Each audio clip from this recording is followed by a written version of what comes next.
Hai semuanya, perkenalkan saya Salsabila Atanavianti dan di video pembelajaran kali ini kita akan membahas tentang vulkanisme. Yuk simak video ini.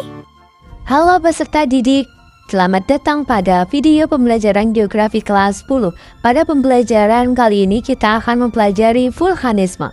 Vulkanisme adalah salah satu proses endogen yang berperan penting dalam pembentukan permukaan bumi. Melalui video ini, kalian akan memahami proses terjadinya vulkanisme serta dampaknya terhadap kehidupan manusia. Dampaknya bisa merusak, tapi juga menciptakan tanah subur dan wisata alam yang menakjubkan. Jadi, vulkanisme adalah bagian dari alam yang memberi kita pelajaran. Mari kita pelajari lebih dalam lagi. Indonesia memiliki 127 gunung berapi dan 69 diantaranya masih aktif, yang tersebar di Pulau Jawa, Sunda Kecil, Sumatera, Sulawesi, dan Kepulauan Maluku. Jumlah gunung aktif tersebut merupakan yang terbanyak sekaligus menduduki peringkat pertama sebagai negara dengan jumlah korban jiwa terbanyak di dunia akibat erupsi gunung berapi. Banyaknya jumlah gunung berapi tersebut dipengaruhi oleh letak Indonesia yang berada di cincin api Pasifik yang mengelilingi cakungan Samudra Pasifik. Kawasan ini berbentuk seperti tapal kuda dan mencakup wilayah sepanjang 4.550 km. Pada area cincin api Pasifik ini merupakan tempat bertemunya banyak lempeng tektonik. Di Indonesia terdapat pertemuan lempeng Eurasia, lempeng Pasifik, dan lempeng Indo-Australia yang merupakan 3 lempeng tektonik utama.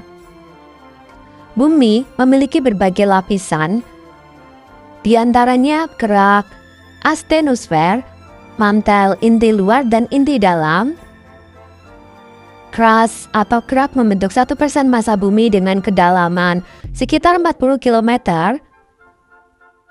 Astenosfer membentang sekitar 100-700 km di bawah permukaan bumi. Mantel merupakan lapisan terbesar interior bumi dengan ketebalan 2.900 km. Inti luar merupakan lapisan setebal 2.200 km. Sebagian besar terdiri dari besi cair dan nikel. Inti dalam merupakan bola padat dengan radius perkiraan 1.220 km. Vulkanisme adalah segala peristiwa yang berhubungan dengan magma yang keluar menuju permukaan bumi melalui rekahan dalam kerak bumi. Nah, magma ini bentuknya cair dan berpijar. Magma ini bergerak naik ke permukaan bumi melalui diatrema. Apa itu diatrema? Nah, diatrema ini yaitu saluran yang mirip dengan pipa. Dari sinilah magma itu akan naik ke permukaan bumi. Nah, jika sudah sampai ke permukaan bumi, maka magma berubah nama loh teman-teman. Kira-kira jadi apa ya? Nah, benar sekali. Jadi setelah naik ke permukaan bumi, magma ini berubah nama menjadi lava. Nah, jadi faktor utama gejala vulkanisme adalah magma. Oke, karena aktivitas magma beragam, maka dapat menimbulkan gejala vulkanik yang beragam juga loh guys. Seperti tipe erupsinya, kemudian bentuk gunung berapi dan aktivitasnya, itu tergantung dari aktivitas magma. Proses vulkanisme. Lempeng samudra masuk ke bawah lempeng benua. Ini disebut zona subduksi, tempat di mana lempeng samudra menunjam karena lebih padat. Proses ini menghasilkan panas dan tekanan tinggi di dalam bumi. Akibat subduksi, batuan di mata mulai mencair dan membentuk magma. Magma terbentuk di bawah kerak bumi. Magma yang panas dan ringan terdorong naik ke atas melalui celah-celah di kerak bumi. Jalur magma menuju ke gunung, digambarkan seperti pipa bercabang. Ketika tekanan di dalam gunung cukup besar, terjadi letusan atau erupsi. Magma menyembur keluar melalui kawah dan berubah menjadi lava. Guys, dalam vulkanisme ternyata tidak semua magma berhasil sampai ke permukaan. Ada juga magma justru terjebak dan menyusup ke dalam lapisan batuan yang lebih tua. Di bawah permukaan, proses inilah disebut intrusi magma. Intrusi magma terjadi ketika magma masuk ke dalam celah batuan, lalu mendingin dan membeku di dalam bumi, sehingga membentuk berbagai jenis batuan beku. Nah, bentuk intrusi ini ternyata bermacam-macam. Kalau kita lihat di gambar, yang disebut kawah merupakan lubang cekungan di puncak gunung api yang terbentuk akibat letusan atau vulkanisme. Selanjutnya adalah kolit. yaitu intrusi magma yang membuat lapisan melengkung menyerupai kubah. Kalau ada diatrema, saluran magma yang mengalir menuju permukaan.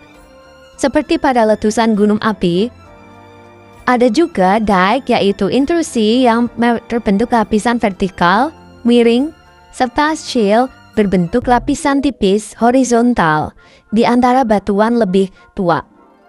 Selain itu, ada batolit, yaitu intrusi magma yang ukurannya sangat besar, sangat dalam, membentuk batuan padat yang sangat luas.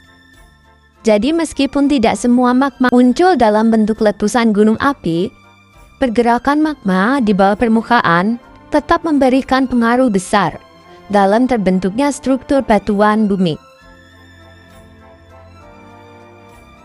Nah, kalau tadi kita sudah bahas intrusi magma, yaitu magma yang hanya menyusup di bawah permukaan bumi, sekarang kita bahas kebalikannya, yaitu ekstruksi magma.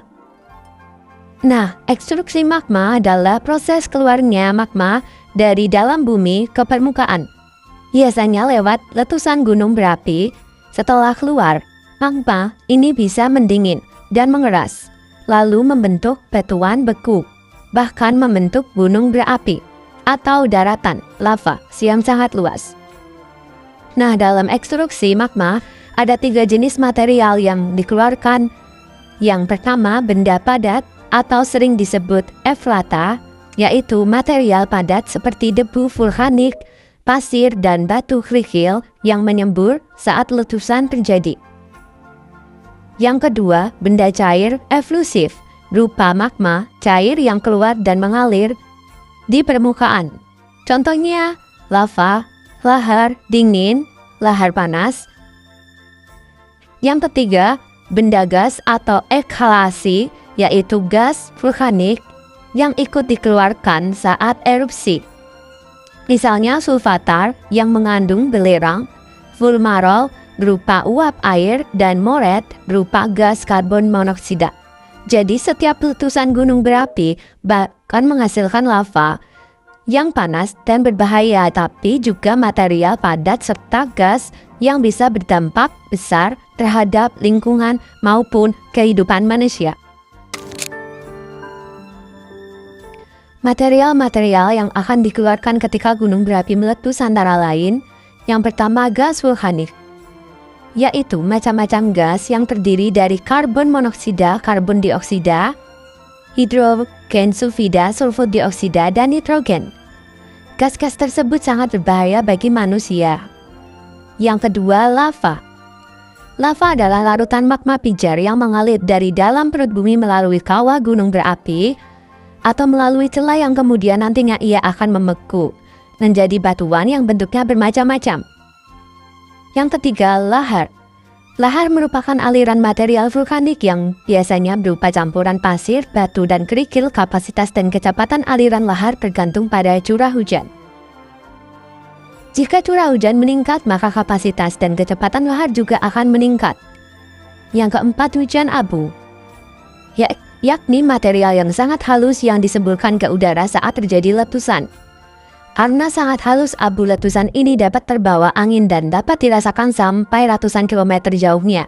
Yang kelima, awan panas, yakni hasil letusan yang mengalir bergulung-gulung seperti awan. Di dalam gulungan ini terdapat batuan pijar yang panas dan material vulkanik padat dengan suhu mencapai 600 derajat Celcius. Awan panas ini dapat menyebabkan luka bakar pada tubuh dan bahkan dapat merusak bangunan. Indonesia sebagai Ring of Fire. Artinya, Indonesia terletak di wilayah cincin api Pasifik. Di Indonesia terdapat sekitar 127 gunung aktif dan total ada sekitar 400 gunung berapi, baik yang aktif maupun tidak aktif. Pernahkah Anda bertanya-tanya, apa manfaat dari gunung berapi yang aktif? Vulkanisme sebenarnya menyuburkan tanah, membuatnya sangat baik untuk pertanian. Selain itu, juga memberi manfaat ekonomi besar melalui pariwisata. Jadi, vulkanisme bukan sekedar ancaman, tapi juga sumber kehidupan dan kemakmuran. Letusan gunung berapi bukan sekedar pemandangan memukau, tapi bencana yang merusak lingkungan dan membahayakan manusia. Lava dan abu vulkanik dapat menghancurkan ekosistem, merusak tanah, dan mencemari sumber air. Manusia harus mengungsi, meninggalkan rumah dan harta benda mereka demi keselamatan. Dampaknya merangkak ke masa depan, mempengaruhi kesehatan kehidupan bermasyarakat yang sulit dipulihkan. Memahami dampak ini adalah langkah pertama untuk preparedness dan memitigasi bencana yang efektif. Dalam perjalanan kita hari ini, kita telah mempelajari dua sisi dari alam yang megah ini, gunung berapi. Meskipun dapat memberikan manfaat, aktivitas vulkanik juga membawa resiko serius seperti kerusakan lingkungan dan ancaman kesehatan. Oleh karena itu, pemahaman resiko dan mitigasi yang tepat sangatlah penting untuk melindungi diri kita sendiri dan komunitas. Mari terus belajar dan saling mengingatkan untuk tetap waspada.